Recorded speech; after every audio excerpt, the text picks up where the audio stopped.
하나님의 말씀 사도행전 1장 4절입니다. 사도행전 1장 4절 제가 읽겠습니다. 사도와 함께 모이사 그들에게 분부하여 이르시되 예루살렘을 떠나지 말고 내게 들은 바 아버지께서 약속하신 것을 기다리라. 아멘. 우리 예수님께서 이제 부활하셔서 40일을 제자들을 중심으로 찾아가서 그들에게 첫 번째 믿음 없음을 책망하셨습니다. 왜냐하면 예루살렘에서 예수님께서 또 그 전에 계속해서 내가 고난을 당하여 십자가에 못 박혀 죽을 것이다 하는 것을 예고했습니다. 그리고 3일 만에 살아나서 갈릴리에 너희들보다 먼저 갈 것이다 라고 우리 예수님께서 예고해 주셨습니다. 그것을 순한 예고라고 합니다. 우리 예수님께서 이렇게 제자들에게 미리 예고해 주셨는데도 예수님이 십자가에 못 박히니까 다 끝났다 생각하고 예수님의 제자들이 다 도망가 버린 겁니다. 실망과 시리에 빠져서 자기 고향으로 자기의 길들을 다 걸어갔습니다.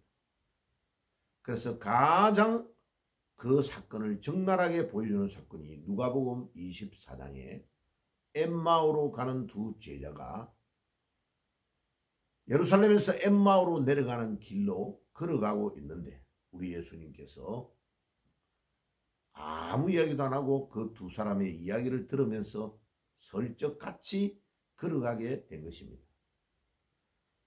그 누가복음 24장에서 엠마오로 내려가는 그 길에서 예수님의 대화를 듣고 이야기를 하는 도중에 그들은 예수님이 십자가에 못 박혀서 살아났다는 것을 꿈에도 몰란 겁니다.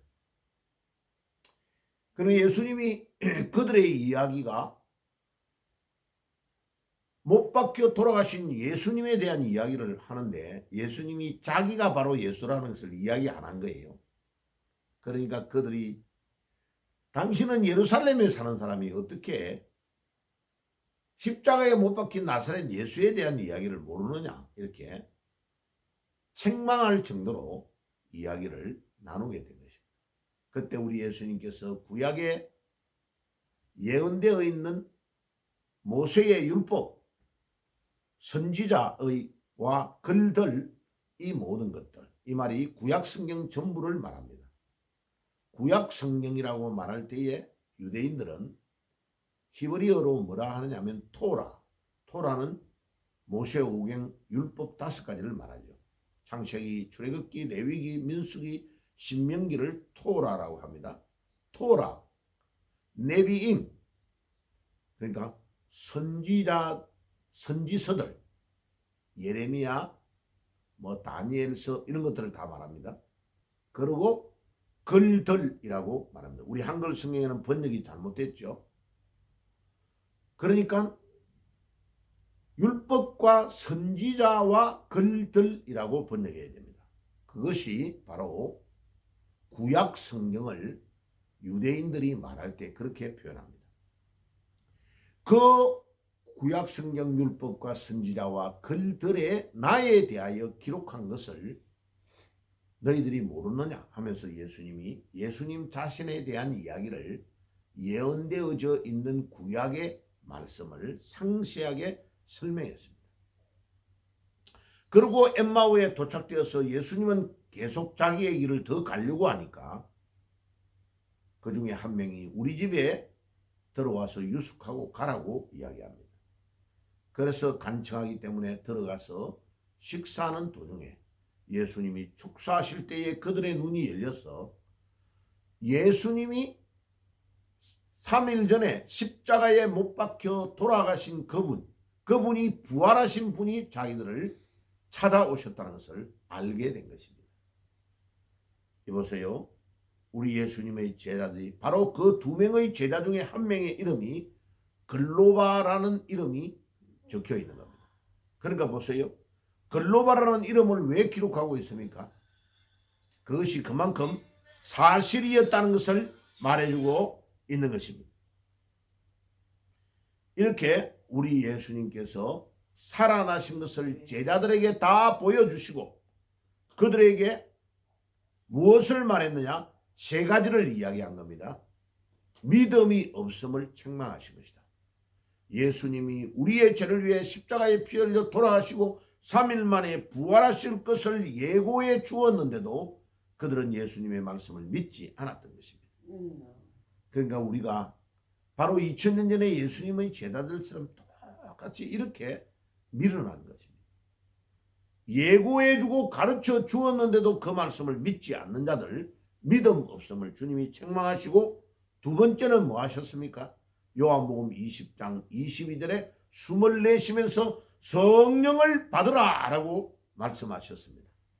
그리고 세 번째는 우리 예수님께서 너희들이 가서 죄를 사해 주면 그들의 죄가 사해질 것이고 너희들이 그 죄를 사해 주지 않으면 그들의 죄가 그대로 있을 것이라고 말씀하시는 사죄의 은총을 베풀으라는 것을 말씀하셨습니다. 어저께 거기까지 말씀을 드렸습니다. 오늘은 4절에 사도들과 함께 모이사 그들에게 분부하여 이르시되 예루살렘을 떠나지 말고 우리 주님께서 이제 부활 성천하여 올라가시기 바로 직전에 제자들에게 예루살렘의 제자들을 모아놓고 그들에게서 예루살렘을 떠나지 말고 내게 들은 바 아버지께서 약속하신 것을 기다리라.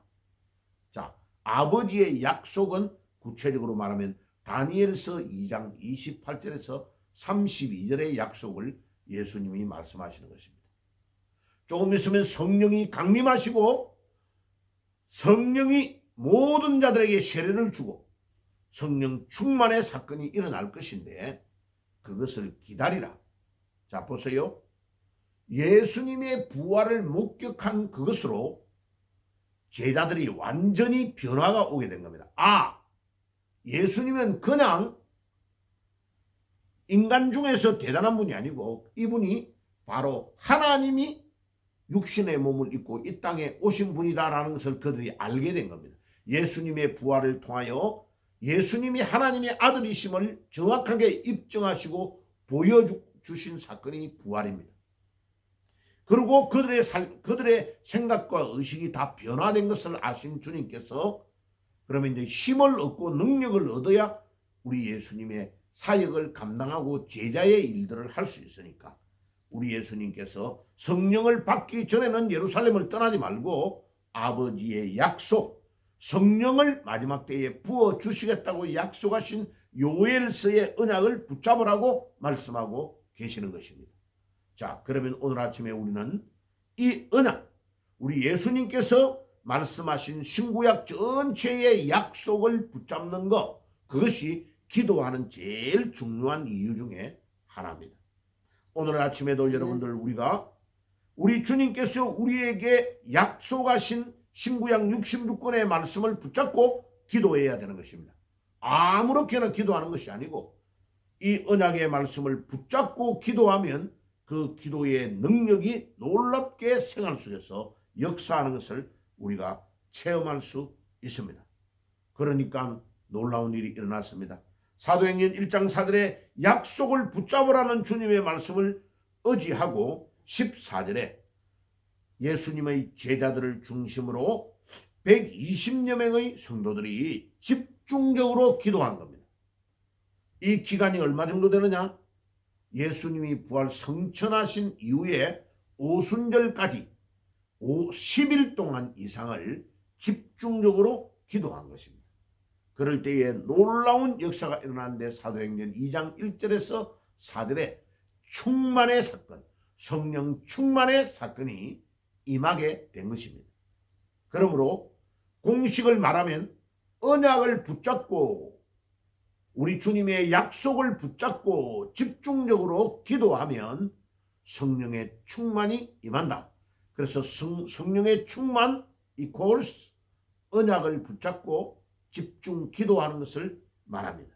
그러면 오늘날도 동일하게 2000년 전에 일어났던 그 성령 충만의 사건, 사도행전 2장 1절에서 4절의 사건이 우리에게 지금도 임한다는 것을 우리가 기억해야 되는 것입니다.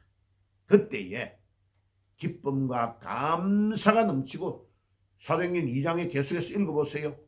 통에 잡아가는 회개의 운동이 일어나며 형제들아 우리가 어찌할꼬 하는 놀라운 회개의 운동이 일어나게 되고, 서로 떡을 떼고 교제하고 기쁨과 순전한 마음으로 하나님을 찬미할 때에 주께서 구원 얻는 자를 날마다 더하게 하시며, 자, 그 뒤에 계속해서 읽어보세요. 4,000명의 제자들이 주께로 돌아오고, 남자들의 숫자를 말합니다. 여자들의 숫자는 세지 않은 겁니다. 예, 그 뒤에 또 가보세요. 계속해서 3,000명의 제자가 또 돌아오고, 이런 일들이 반복해서 사도행전 2장 3장 2장 41절에 그날 돌아온 사람들의 숫자가 세례를 받음에 이날의 성도의 숫자가 3,000이나 더하고, 그 다음에 뒤에 가면 4장에 가면요 4,000명의 제자들이 돌아오는 역사가 일어납니다. 그럼 보세요. 남자의 숫자만 7,000명이 넘잖아요. 그러면 여자들도 더 많이 돌아왔잖아요. 교회에 돌아오는 사람의 숫자가 여자들이 더 많잖아요. 봐요. 그럼 여자들의 숫자가 7,000명보다 더 할 거 아니에요. 그러면 14,000명이 넘죠. 거의 어린아이까지 여자들을 포함하여 2만 명이 넘는 사람들이 순식간에 예루살렘 교회에 집결하게 되는 놀라운 부흥의 운동이 일어나게 된 것입니다. 자, 그러면 우리는 여기에서 알 수 있는 것은 뭡니까? 기도는 무엇입니까?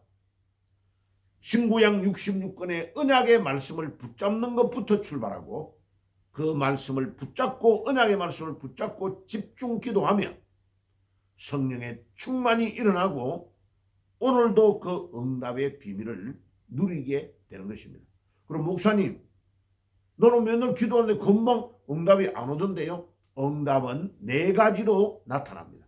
적극적으로 나타나는 기도의 응답이 있고, 천천히 지연해서 나타나는 응답이 있고, 그 다음에 내가 A를 기도했는데 그것을 내한테 주면 안 되니까 다른 B로 교체해서 대체하여 주는 응답이 있고, 4번째, 주님께서 1년이고 2년이고 침묵하고 계시는데 네가 깨달아라 하고 주님이 우리에게 깨달음을 주시는 축복이 있습니다. 그러니까 내가 기도하는 그것을 금방 들어주시지 않아도 하나님이 나의 생각과 나의 의식을 깨닫게 해주시는 축복으로, 기도의 응답으로 다가올 때가 있습니다. 바울이 주님 나의 눈이 아픕니다. 나의 아픈 것을 낫게 해주세요 라고 계속 기도했는데 낫게 하지 못하고 뭐라고 했냐? 내가 너에게 주는 것 네가 자고하지 않도록, 교만하지 않도록 하기 위하여 하는 것이다 하는 것을 그가 깨달았다고 말했습니다. 바로 이와 같이 우리에게 깨달음을 주시는 것 자체가 기도의 축복인 줄 믿습니다. 그러니까 기도는 절대로 우리가 해가지고 손해가는 것은 없습니다. 반드시 기도는 응답된다. 응답될 때의 첫 번째 징조가 뭐냐? 기쁨이 우리에게 찾아오는 것입니다. 오늘 이 새벽에도 여러분들이 기도할 때에 여러분들의 가슴 속에 기쁨이 충만해지면 응답이 된 것입니다. 오늘도 이 언약의 말씀을 붙잡고 기도하며 응답의 축복을 누리는 아침이 되시기를 주의 이름으로 축복합니다. 기도하겠습니다. 주님, 오늘도 사도행전 1장 4절에 사도들과 함께 모이사 그들에게 분부하여 이르시되 예루살렘을 떠나지 말고 들은 바 아버지의 약속하신 것을 기다리라고 하신 주님, 우리가 오늘 이 아침에도 언약의 말씀을 붙잡고 기도하면 놀라운 응답의 축복이 우리의 생활 속에 일어날 수 있는 것을 믿습니다. 주님께서 약속하신 이 말씀을 매일마다 부지런하게 읽고 묵상하고 그 언약의 말씀을 붙잡고 기도하여 응답의 비밀을 생활 속에서 누릴 수 있도록 인도해 주옵소서. 예수님의 이름으로 기도드리옵나이다. 아멘.